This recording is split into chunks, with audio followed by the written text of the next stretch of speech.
சென்னை ராயப்பேட்டையில் உள்ள அதிமுக தலைமை அலுவலகத்தில் பொதுச் செயலாளர் எடப்பாடி பழனிசாமி சற்று முன் பேசினார். அதனை காணலாம்.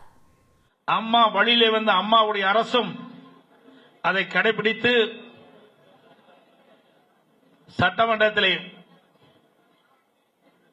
மாநில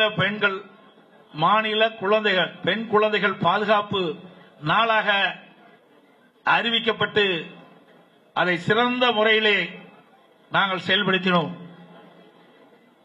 இன்றைக்கு இருக்கின்ற ஆட்சியாளர்கள் நாள்தோறும் பள்ளியிலே படிக்கின்ற குழந்தைகளுக்கு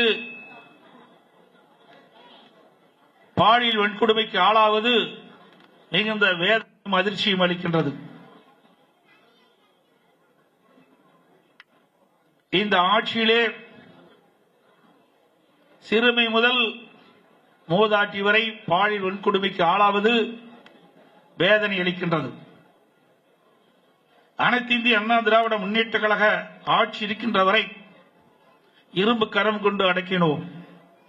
இப்படிப்பட்ட செயலில் ஈடுபடுகிறவர்களுக்கு கடுமையான நடவடிக்கை எடுத்தோம். அதனால் சிறுமி முதல் மூதாட்டி வரை பாதுகாக்கப்பட்டார்கள். பெண்கள் பாதுகாப்பாக இருந்த மாநிலம் என்ற பெயரை நாம் எடுத்தோம். அண்மை காலமாக பத்திரிகையிலும் தொலைக்காட்சியிலும் வருகின்ற செய்தி மிகுந்த வேதனையும் அதிர்ச்சியும் அளிக்கின்றது. எங்கே பார்த்தாலும் பாலியல் வன்கொடுமைக்கு பெண்கள் ஆளாவது ஒரு கொடூரமாக பார்க்கப்படுகிறது. இன்றைக்கு ஊடகம் பத்திரிகையிலும் அவ்வப்போது வெளியிடுகின்ற செய்தி இன்றைக்கு தான் பெற்றெடுத்த குழந்தைகளை பள்ளிக்கு அனுப்புகின்ற பொழுது அந்த பள்ளியிலே நடைபெறுகின்ற சம்பவங்கள் பெற்றோர்களுக்கு அதிர்ச்சி அளிக்கின்றன. வேலியே பயிரை மேய்வதை போல ஒரு சில ஆசிரியர்கள் செய்கின்ற தவறு ஒட்டுமொத்த ஆசிரியர்களையும் நற்பெயரை களங்கப்படுத்துகிறது.